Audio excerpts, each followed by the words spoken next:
We have seen gravitational force, normal reaction force. Now we are going to see next type of force, that is tension force. It is also a kind of contact force. जब दो चीज़ों के beach में contact होता है then tension force मतलब tension force वहाँ पे arise हो सकता है. किस केस में? जब ऑब्जेक्ट या तो स्ट्रिंग शेप का हो, धागा, फाइबर, रॉड हो या चेन लाइक हो. ऑब्जेक्ट जब स्ट्रिंग, रॉड या चेन लाइक फॉर्म से जुड़ा होता है एक दूसरे से तो वहाँ पे टेंशन प्रोड्यूस हो सकता है. जैसे कि सपोज मेरे पास ये सपोर्ट है, इस सपोर्ट को मैंने एक धागा बांधा हुआ है स्ट्रिंग, और यहाँ पे नीचे क्या है, एक ऑब्जेक्ट रखा हुआ है M. ठीक है. अभी अगर ये M है यहाँ पे लटका हुआ है सपोज, तो इसके ऊपर इसका वेट mg डाउनवर्ड डायरेक्शन में एक्ट होगा क्योंकि ये ग्रेविटेशनल फोर्स है. लेकिन ये ग्रेविटेशनल फोर्स की वजह से आपका जो बॉल है वो नीचे नहीं गिर रहा है. क्यों? क्योंकि एट द सेम मोमेंट यहाँ पे जैसे mg ग्रेविटेशनल फोर्स एक्ट हो रहा है, इसको बैलेंस करने वाला फोर्स यहाँ पे अपोजिट डायरेक्शन में जनरेट होता है. That force is called as tension. धागा त्याला तुम्ही बॉल अटॅच केल्यानंतर तो जो धागा असतो तो ताणल्यासारखा असतो. Why it is stretched? It is under tension because there exist a tension force. ठीक आहे. या धाग्यामध्ये कुठला फोर्स एक्झिस्ट होतो आहे? Tension force. ओके. आता so what is tension? We will say that the object M is not falling down when it is tied to a string which is attached to a fixed support. The object M is not falling down. Why? Because of tension force acting on it. Because of tension force acting on it. Okay. जसा normal force होता ना, in the same manner tension force काय होतो, gravitational force जेव्हा एखाद्या वस्तूवर exert होतो, ती वस्तू जर स्ट्रिंगला बांधली असेल तर त्याच्यामध्ये टेन्शन फोर्स सुद्धा काय होतो, डेव्हलप होतो. ठीक आहे. आता टेन्शनच्या बाबतीत एक गोष्ट लक्षात घ्या, खूप इम्पॉर्टंट आहे. Direction of tension. Direction of tension, it is always away from the point. कुठल्या पॉइंटला फोर्स एक्झर्ट होतो आहे त्या पॉइंटपासून अपोजिट डायरेक्शनमध्ये टेन्शन फोर्स नेहमी काय होतो, ॲक्ट होतो. जसं माझ्या या कंडिशनमध्ये आपण काय केलं, एक मास अटॅच केला. या मासवर ग्रॅव्हिटेशनल फोर्स खालच्या डायरेक्शनमध्ये ॲक्ट होतो. स्ट्रिंग हा आहे तुमचा आणि इथून अवे फ्रॉम द पॉइंट टेन्शनची काय राहील, डायरेक्शन राहील. ठीक आहे. सेम मॅनरमध्ये सपोज एक बॉक्स आहे आणि इथे तुम्ही ठेवला आहे त्याला एका सरफेसवर, आणि हा बॉक्स जर तुम्ही इकडे फोर्स लावून जर याला ओढत असाल तर what will be the direction of tension acting on this object? It will be away from the body.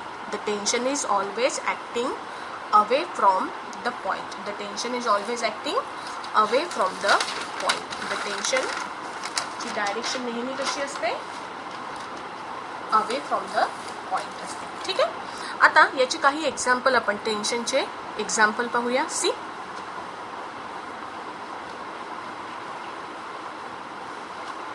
एक सिच्युएशन मी तुम्हाला देते, याच्यामध्ये आपल्याला पाहायचं आहे की टेन्शन कुठे कुठे जनरेट होत आहे आणि कसं जनरेट होत आहे. एक सरफेस आहे. या सरफेसवर मी एक ऑब्जेक्ट ठेवला M1. इथे एक धागा बांधला.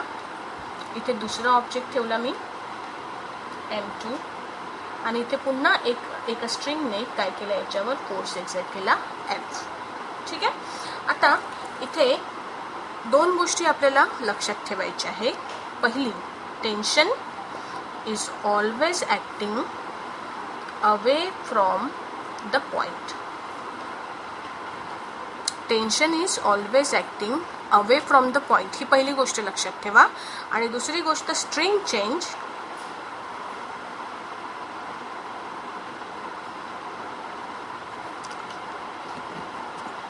Tension change.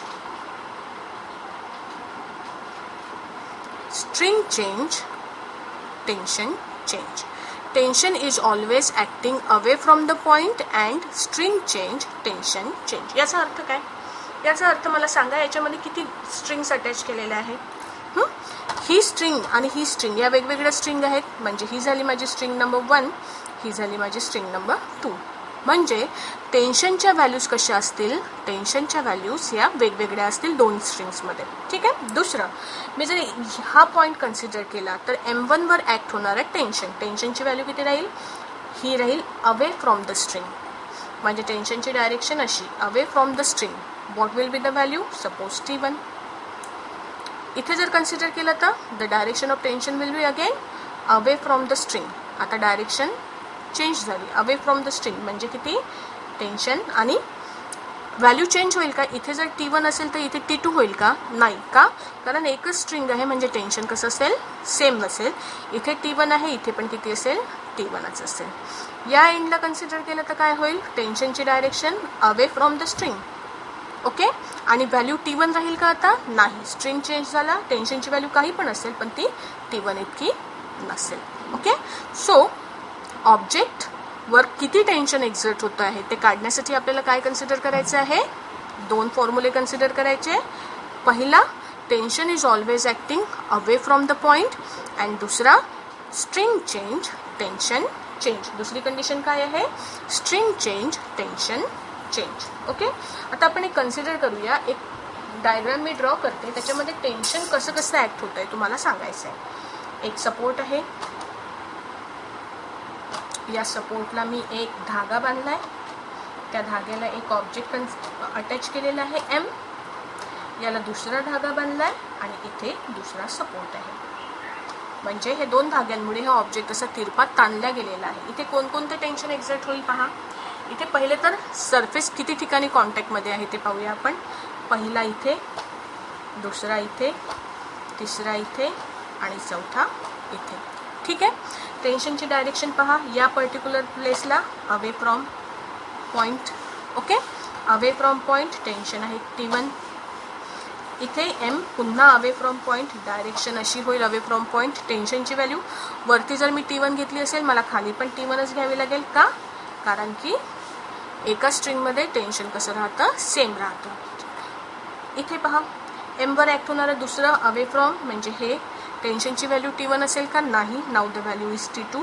का? कारण string change tension change.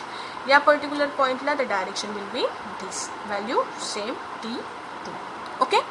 So this is about tension and its direction. ठीक आहे.